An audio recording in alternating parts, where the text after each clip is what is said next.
اعوذ باللہ من الشیطان الرجیم بسم اللہ الرحمن الرحیم۔ آج میں حاضر ہوا ہوں آپ کے لیے ایک قرآن کی انٹولڈ اسٹوری کے لیے، ایک انٹولڈ اسٹوری جو کہ قرآن کی سورہ بقرہ آیت نمبر 245 سے 251 تک موجود ہے۔ اس آیت میں اللہ تعالیٰ قرآن میں اس نبی جلیل القدر پیغمبر کا ذکر کرتے ہیں جس شروعات کے بارے میں شاید ہمیں کچھ معلوم ہی نہیں۔ یہ بات ہے 1000 سال قبل مسیح کی، جب قرآن کے مطابق ایک قوم کے اوپر اللہ تعالیٰ نے نبی بھیجا۔ اس نبی کو بائبل کی کتاب میں سمیول کے نام سے جانا جاتا ہے۔ یہ پیغمبر بہت بزرگ ہو چکے تھے، بوڑھے ہو چکے تھے اور اپنی سلطنت کو چلا رہے تھے۔ جب سمیول کی قوم نے اس سے اس بات کا تقاضا کیا کہ ہمیں ایک مضبوط اور ایک طاقتور بادشاہ کی ضرورت ہے، تو سمیول نے اپنے قوم کے ایک مضبوط ترین، سب سے خوبصورت اور سب سے قداور نوجوان کو اپنا جانشین مقرر کیا، اور جانشین مقرر کرنے کے بعد اللہ تعالیٰ نے اس شخص کا نام قرآن میں طالوت کے نام سے لکھا ہوا ہے۔ اور جب طالوت نے اپنا منصب سنبھال لیا تو اس منصب سنبھالنے کے ساتھ ساتھ اللہ تعالیٰ نے اس کو حکم دیا کہ تمہیں کفار سے جنگ کرنی ہے، اور کفار سے جنگ بھی کرنی اس جالوت کے لیے خلاف ہے۔ طالوت کے پاس لشکر و سامان نہیں تھا، لیکن جب اس نے فیصلہ کیا تو اس کے قوم کے کچھ لوگ یعنی بنی اسرائیل کے لوگوں نے اس سے کنارہ کشی بھی اختیار کی اور وہ اس جنگ سے پیچھے ہٹے۔ لیکن کچھ لوگ جو کہ جنگ میں شامل ہو گئے، اللہ تعالیٰ نے ان کو حکم دیا کہ تم جنگ کی طرف نکل جاؤ۔ تو طالوت نے فیصلہ کیا کہ وہ جالوت کے خلاف ایک جنگ کرے گا۔ طالوت نے پھر اپنی قوم کے ساتھ ایک دعا مانگی، اور وہ دعا قرآن کی آیت 250 سورہ بقرہ میں موجود ہے، اور وہ دعا ہے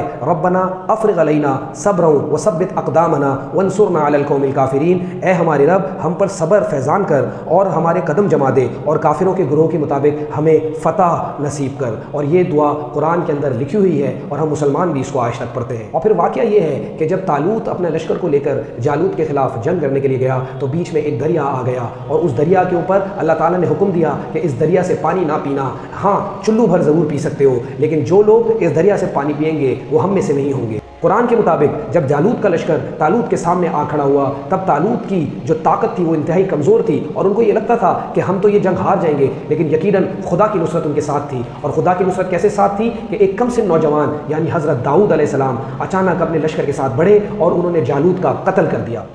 یہاں سے شروعات ہوتی ہے حضرت داؤد کے رائز کی، اور یہی ایک انٹولڈ اسٹوری تھی جو کہ میں آپ کو بتانا چاہتا تھا۔ اور اس طرح سے حضرت داؤد علیہ السلام کا اپنی قوم کے اندر ایک مضبوط نشان واضح ہو گیا، اور حضرت داؤد علیہ السلام کے ساتھ طالوت نے اپنی بیٹی کی شادی کر دی، اور اس طرح سے اللہ تعالیٰ نے حضرت داؤد علیہ السلام کو سلطنت عطا کی۔